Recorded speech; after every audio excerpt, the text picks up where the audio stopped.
Hello and welcome to another episode of Climate Change Champions, an AKADi Magazine and MisBeee Writes collaboration that speaks to people in our communities that are advocating for positive environmental change.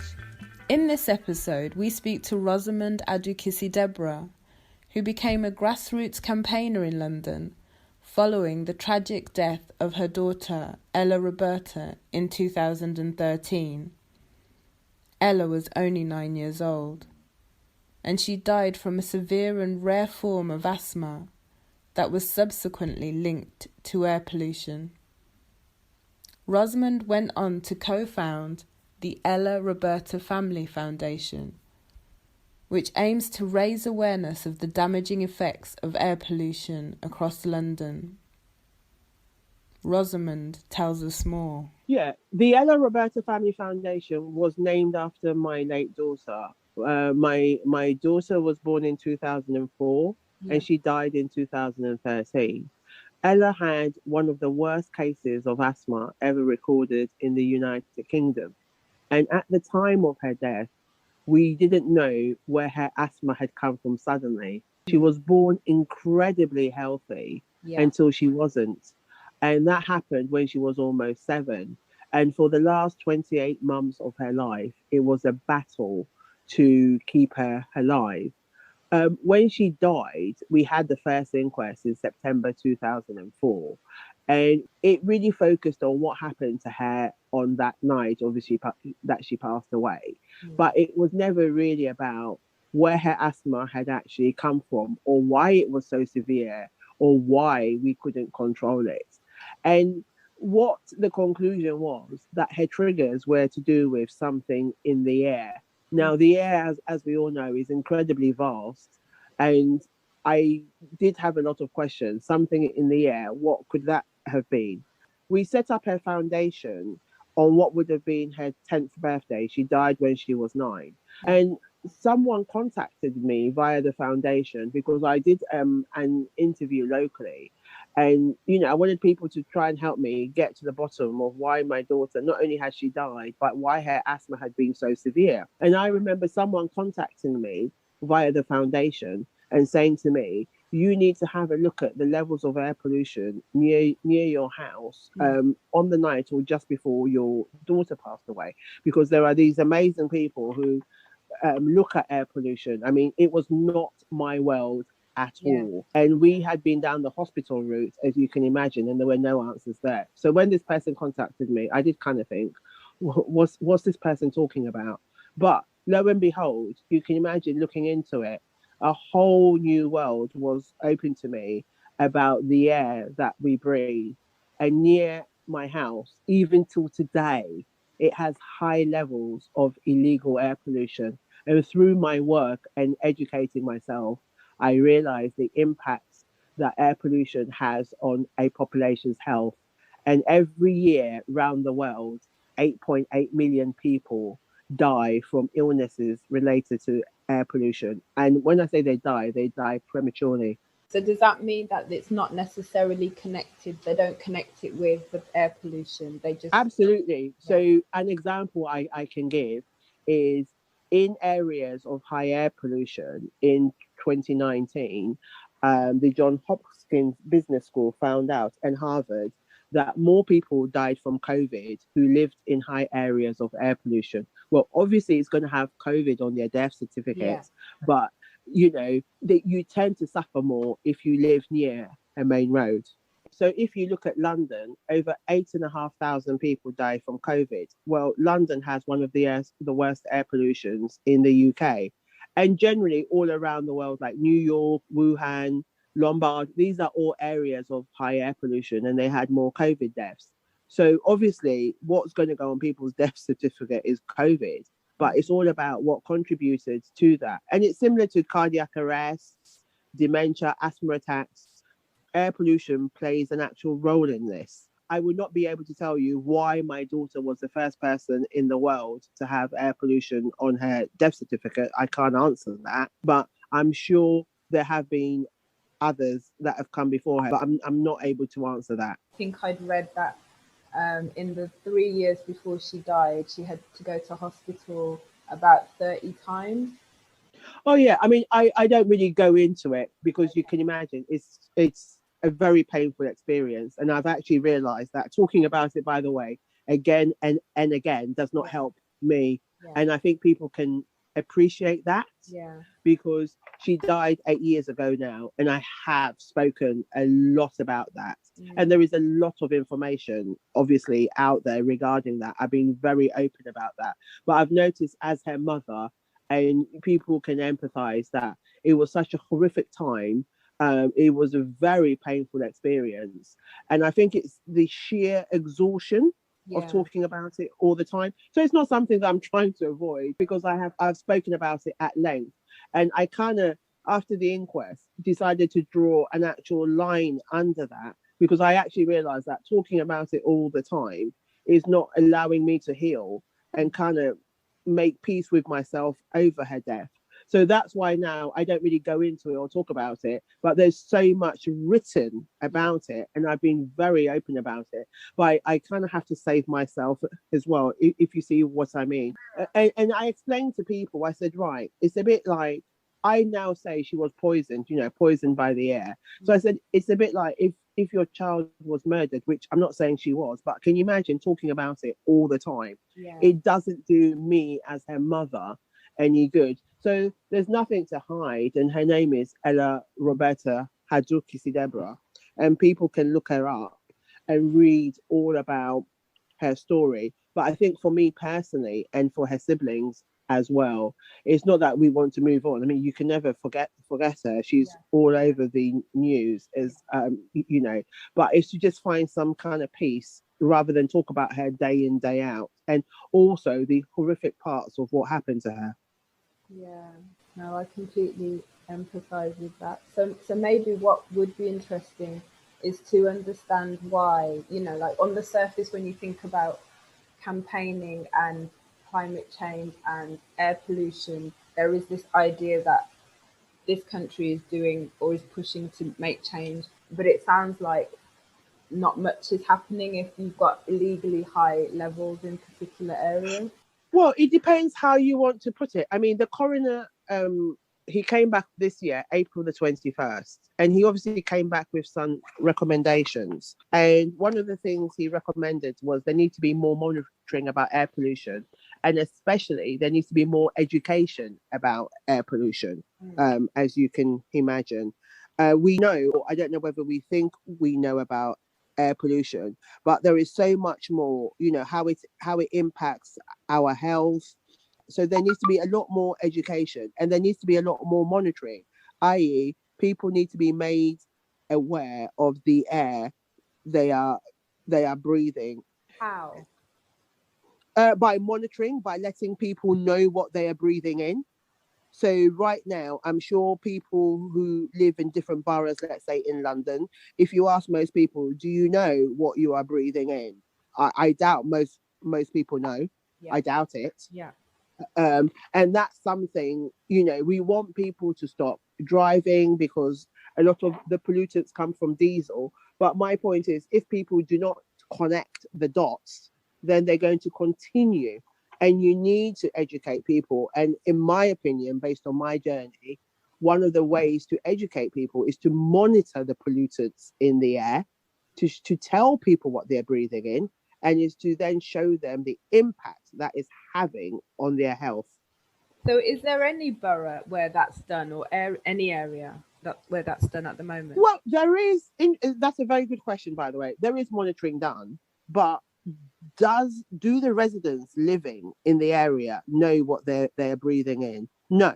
I mean, you will probably get people make comments like, where I live is near a busy road, and it's terrible, I can smell diesel. But if you say to them, do you know the levels of air pollution? Do you know whether they're low, medium or high? No one really knows. Do you know what is an acceptable level that's not going to impact your health? Most people wouldn't know that. You can ask people, do you believe the air pollution near you is it legal, illegal? Most people wouldn't know that. I mean, one has to question why people don't know that.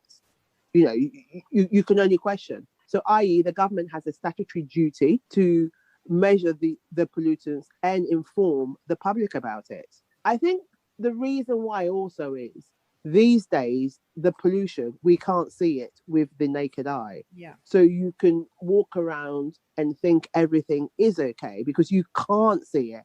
Whereas in the 1950s, you might have heard people talk about, the smog, whereby they could see that with the naked eye. And it's something I try and bat against all the time. People sort of say things like, oh, it's not as bad as it was in the 50s, or oh, it's not like it's India where you can see it. Well, I admit India is worse than here, but it still doesn't mean that we need to accept the level of air pollution here. And one of the things I did is I did look at Ghana, funny enough, and what's going on there. And their air pollution there seems to be mainly from cooking. So the appliances they use in cooking, they don't have much of a diesel problem, or as much as we do in the UK. So the other thing I also learned is different countries have different sources of air pollution, but it's constantly trying to fight back against this thing that, the air is clean, it's not as bad. Look, the pollutants, you're never going to see them with the naked eye. You need to look under a microscope. So therefore, so it is a really difficult sell. But when you look at the UK, when you look at the health outcomes, so how many people have diabetes, cardiac arrest, when you look at that, that tells a whole different story. Of course, there are other contributory factors like diet and things like that. But air pollution plays a huge part. And these days, more and more people are getting Alzheimer's or dementia. And when they've looked at the brains of the people who've got these illnesses, they found particulate matter, which come from, cars and other sources in people's brains. When you look at asthma, 10% of the population has asthma. And there is obviously, through my daughter's case, we know there's a link between the air you breathe and the damage it is doing. And we've now discovered Ella's asthma was inducted by air pollution, and it got worse when the air pollution was very, very high. So there is a correlation. And 1.1 million children in the UK have asthma. This is not a coincidence, if you see what I mean. So it is a very hard sell. I'm not making out that my job is very easy, because you're trying to say to people, look, this thing that you can't see is actually negatively impacting on your health. And, we are very busy. We've got to get to work. And now I'm saying to people, you need to care about the air you are breathing in as well. But if you care about your health, then I suggest you take a deep interest in this area. I hope Ella's death is going to publicize it more. I think we need to ask questions about the air we are breathing in. If you can taste something and you can smell it, just because you can't see it with the naked eye does not mean it's not impacting on your health. Absolutely. Now, what I wanted to do was take you back a few years when I actually wrote a letter to, I believe it was my council. I used to live in Birmingham, complaining about the air, like where I lived was a main road, and I was really concerned because all this soot on the windowsill. So I wrote to them, and obviously I was fobbed off. I think I was 14 when I wrote it. So what I'm trying to work out is, I know what you're saying, but practically, how do we ordinary citizens get to that point where we know how much of whatever is in the air? You demand monitoring. So you demand it. Absolutely. Okay. Absolutely. You demand it, because how can you make a case when you've no evidence? A lot of my work is based on evidence, and the coroner is very clear about this. There needs to be a lot more monitoring, and people need to demand it. It is their right. So if you then have evidence, then they can't fob you off, can they? Yeah, very true. The reason why they can fob you off is if there's no evidence. And I'm really tired of councils not monitoring. I was speaking to a council recently, which obviously I'm not going to name. And I was talking to them about their air pollution. And it was very interesting, the words they used. They went, oh, people perceive the air is terrible. So obviously the first thing I said to them, so what do your monitors say? Oh, none of our monitors are working. They should find them. Wow. They should find them. Wow. Because to me, it's like this is a game. Look, when you're talking about a matter of life and death, this is no game. And you might think, okay, this happened to my daughter. You would say that. Look, the amount of people who die from cardiovascular diseases, that heart attacks, is quite high. And on days of high air pollution, there are more people that go to hospital through heart attacks. Yeah. So, but we need to demand. It is our right. I'm so tired of people being fogged off. Yeah. Now, if they monitored it, you are well within your rights and say, look, I've seen the monitoring. This is how much it is, and this is impacting my health. But because they don't monitor it, they get away with it. Now, that might be very controversial to say that, but what more do people want me to say? No, completely. But I think we also need to know what the safety levels are and how would we find that is coming out. That is what I'm pushing for. I am currently pushing the UK government. So it's to have the WHO limits. And I actually wrote to the Prime Minister last week about that. So hopefully that's another thing that will happen, or my late daughter's death will bring that about. Yeah. And you did mention that you don't know why for her case there was this link that that was publicized to say that the cause of her death was because of air pollution, when people before, I'm sure, have died from it and it hasn't been on their death certificate. Everyone's asthma is slightly different, but in her case, where we live played a huge impact. I'm not saying that's going to be the case in everyone's case, so I'm very clear about that. But when we look at busy roads and where people live and where our community especially live, we just need to look inside our own houses. Asthma is quite prevalent in our communities. It does show if you live near a busy road, especially, you are more likely going to have asthma. Actually, you've got 20% more chance of having lung cancer, even if you don't smoke. So that's how severe it is. Yeah, these are the things when I speak about, there's an uncomfortableness about it. I've read that you go to schools and you talk. I used to before COVID. Maybe that's something that I would do again. Going to schools is quite tricky because obviously my daughter passed away. So I have to make sure I'm not instilling fear in the children, because like I said, 1.1 million children in the UK have asthma. It's the most common childhood illness in this country. So it is a problem. And shying away from it or just wanting to use medicine to treat it is not the answer. No. What we need to do is clean up our air. And there are communities that are adversely affected. Do we all breathe the same air? No, we don't. If you live near a busy road, you are more likely going to have your health impacted by poor air quality. And I will continue to say about it. And it's not very popular with some people because, in the UK, obviously we know living next to a main road, it could be that not everyone can afford to live in leafy green affluent places. Of course not. Yeah. So somewhat, you live where your budget stretches. So I feel incredibly strongly about this. I'm not saying, so even myself, that's the other myth to dispel. I don't live in a tower block or anything like that. Not that there's anything wrong with that. But where I live, obviously, the closer you are to the main road, it is cheaper. And that's how far my budget stretched. But I moved here for my critics. I moved here over 20 years ago. And 20 years ago, we can imagine the traffic wasn't as bad as it is now. But people have to live somewhere. So tell me, was there a desire, because you have other children apart from Ella, to move, as a result of finding... Constantly. Yeah. There's constantly a desire. But as you know, we all have to live within our means.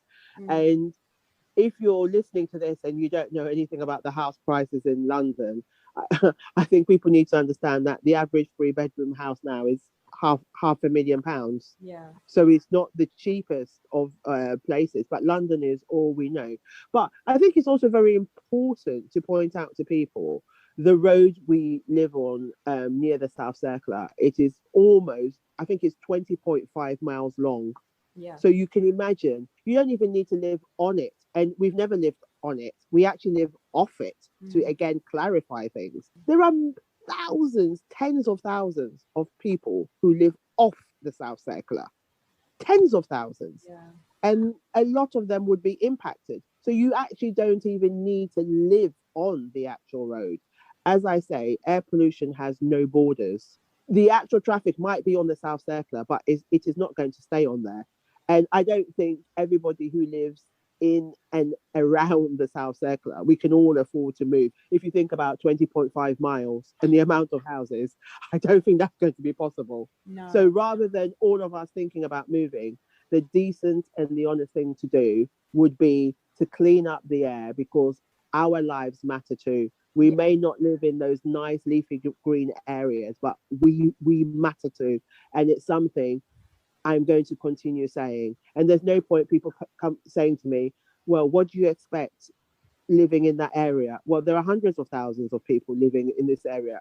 I'm sure people are not expecting hundreds of thousands of people to move. So is that the types of negative responses you've had? Absolutely, because I've spoken up about, I just spoke to someone before I came on here to speak to you, and she's devastated that people say these things to me. And I say that's because they have nothing else to say to me, I'm afraid. So that's the only thing, that's like saying when you were living in Birmingham, where you were living, that's like saying that was your fault. You were living there. It's absolutely appalling. And we all know poorer communities, which there are a large number of ethnic minorities. So I'm not saying all ethnic minorities live near main roads, but due to the structure of the system and the jobs we do, it is more likely that a high number live in these dense populated and near busy roads. Again, I'm only repeating the evidence out there. People don't need to shoot the messenger. Yeah. So of course I'm going to be fighting for people in our community. Definitely. Now, I know in terms of you fighting for people in our communities and people not in our communities that live in those areas, you've been part of the Green Party. Is that right? That's correct. Yeah. I mean, I stood for the Green Party, just gone.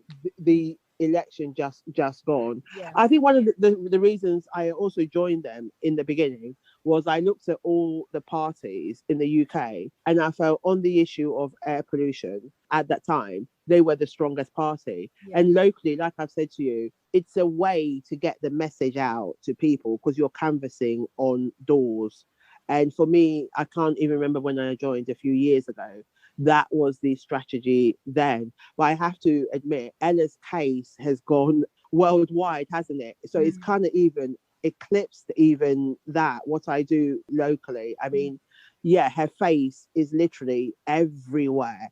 So I do have a platform now to stand on. But I think it's very important to still keep local people with one. Very, very, very important. And I still have only just began the whole education part of it. Yeah. There is much, much, much more to do. And by the way, I have to say this problem isn't just a UK problem as well. As I mentioned, 8.8 million people die worldwide.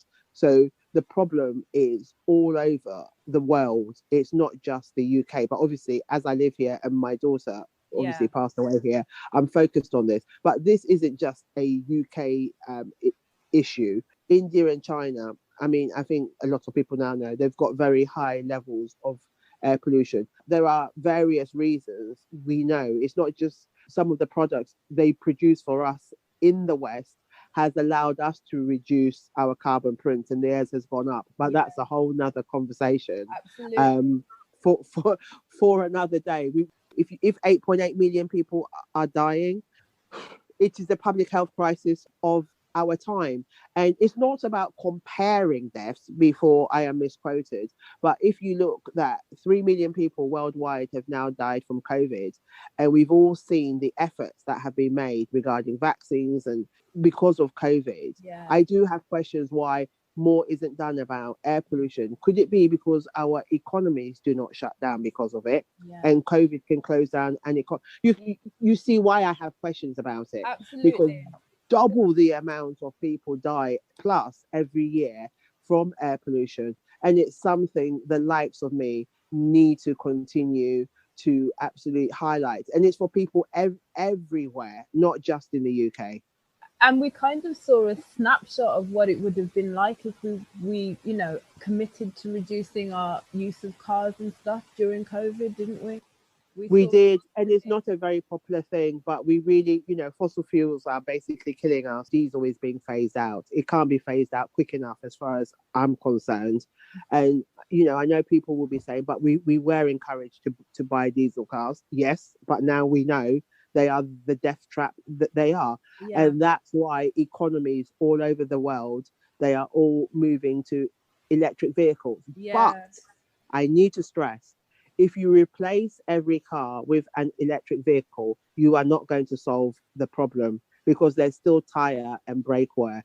So we do need to drive less. And it's not the most popular thing to say, but it is a fact. If we now know where the pollutants are coming from, so we need to deal with it. And just everybody suddenly going to buy an electric car is not going to solve the issue. So if you live locally, and it's not lecturing people, it's about, this is the evidence we've seen, and it's about making people aware of it. So we know where the pollutants are coming from: wood burning, cars, emissions. When I say cars, I mean emissions, construction. So we need to deal with these things. And it goes into town planning. When I think about certain areas of the world where there's no pedestrian. Absolutely. And it is really hard. I mean, from our community, as you also know, driving a big car was seen as a status symbol. Yeah. And, obviously I'm very mindful because I'm talking to you now, and that's why I am approaching this topic. We need to say that it was a sign of wealth, wasn't it? The bigger the car you had and things like that. But we know more now, and we are educated. So we need to make different choices. And this is what I said to you. My job is very difficult. It's not the easiest of things to say. For someone to come along and say, that car you've got is not doing justice to the environment. But I feel if people will forgive me after what my daughter went through, I feel I should be able to say that. Well, not just that. I think that also it could happen to anyone. And that's the whole point. We all need air to breathe.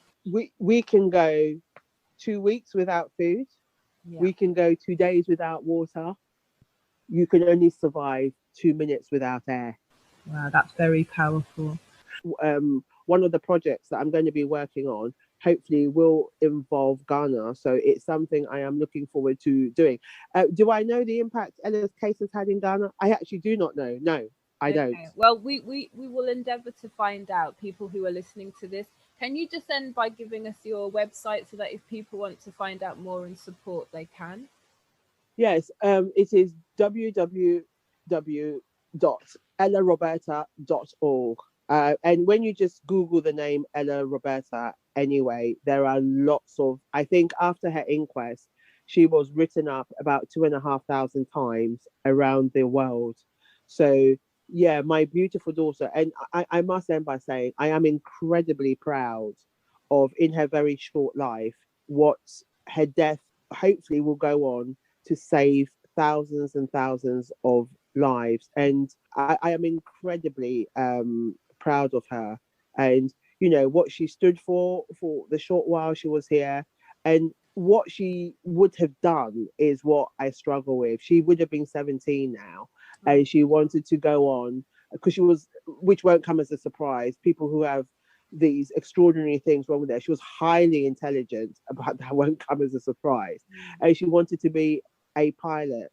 Wow. And I think I have thought about the air that she loves so much. I wonder what she would make out today if she knew the air she loves so much is ultimately what killed her. I've no idea what she would have made about that, really. But thank you very much for having me. No, thank you. And take care. Bye. Thank you for listening to this episode of Climate Change Champions by AKADi Magazine and MisBeee Writes.